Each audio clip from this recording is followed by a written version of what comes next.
Now let me show you how hard it can be to be a real estate agent. Let's say that your home is worth $500,000 and you call out an honest real estate agent. The honest agent says to you, I think your house is worth $500,000. And what you should do is you should always get 2, 3, 4, 5, 6, 8, 10 different quotes.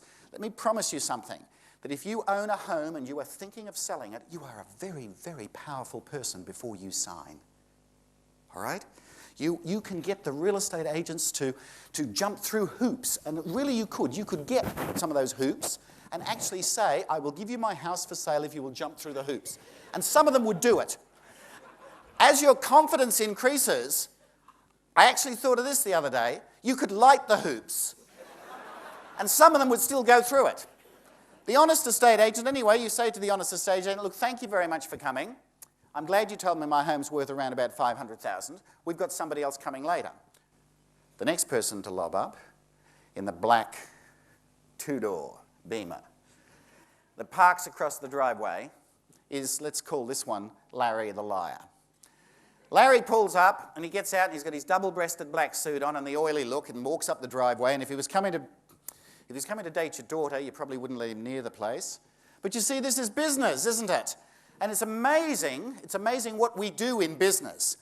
The other night in Melbourne, I actually talked about a financial planner who's a rogue, and his name's Paul Murphy.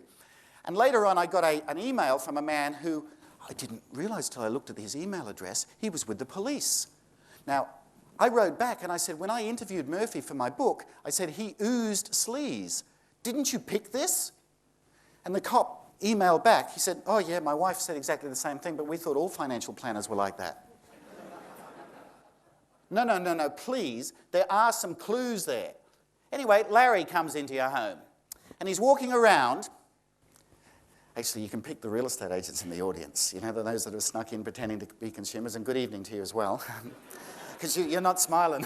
You're giving me some filthy looks. And also, those of you who've got recording devices, I just want to tell you, please don't hide them under your jackets. You're welcome to hold them up, okay? Because everything I say tonight, I wanted to get out as much as possible. In fact, I'm happy to walk around with your tape recorder and I'll speak into it for you. Anyhow, Larry, you say to Larry, Larry, what's my house worth? And Larry says, oh, gee, I don't know. This market, the way things are going at the moment, put it to auction. You might get $3 million for it. Now, what you do, of course, is you don't like Larry, but you like the words that are coming out of Larry's mouth. And let me tell you psychologically, and this is an absolute truth, if you want to catch somebody, if you want to trap somebody and have them believe your lies, all you do is tell them what they want to hear. You try it. You try when you go to work tomorrow, you say to some people, gee, you're losing weight. And they say, oh, really am I? Thank you. Okay? You think about this, men, when your wives come back from the hairdresser. If you don't like it, okay, what do you normally say? Gee, it's looking great, isn't it? It's very nice. Some of you don't even notice, which is really worse, of course. But you see, if you tell somebody something that they want to hear, they tend to believe you. So when Larry says, look, it's very hard to tell in this market, put it to auction, you might get 550, 600, you know what you're tempted to do? Sign on the dotted line with Larry. And then the honest real estate agent watches, and he watches you go through the process. You then go through the hoops. You go through the pressure. And then he watches your house get sold for $480,000 or whatever the figure might be. Let me tell you that this has become so endemic, this business of giving false quotes to sellers, that I'll give you a statement from the Real Estate Institute in Victoria that says it's a market reality, agents, that you have to overquote or lie to get the business. It's a market reality.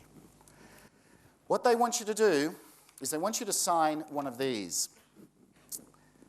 And this is a form, and I'll show you I couldn't believe it. If you think it's hard to read there, you want to try reading it up close. The minimum you're allowed to have by law is 6-point print. Doesn't say anything. I thought there was a misprint when I actually saw these, which were the new ones that were issued about 12 months ago. When I saw these, I thought there must be a mistake, that I must have a faded copy, so I went and got a whole batch of them, and they were all the same. The new ones, I'm pleased to say, that have only just come out, are a little bit, just a tad more clear. But it doesn't matter. They want you to sign one of these, and I can assure you that this document that I'm holding in my hand, which is called a selling agency agreement, is designed to protect one person. the real estate agent. It's designed by real estate agents, and it's designed to protect the real estate agents, not the consumers. I haven't seen this ad running for a while because I challenged them and maybe they've stopped it, but this used to say, our ethics and rules of practice guarantee your protection. Yep. And in the dictionary, the word guarantee is to protect or indemnify, and indemnify means to compensate. Well, when somebody got aggrieved, in the end I got so sick of seeing that ad, I said, write to the Real Estate Institute and tell them I want to claim on this guarantee. And I got to hand it to the Institute. They wrote back very quickly, and they said, the Institute has no power to award compensation against its members. The lady then wrote immediately back and said, why do you advertise a guarantee if you don't have a guarantee? And that was 2 years ago, and she still hasn't got a reply.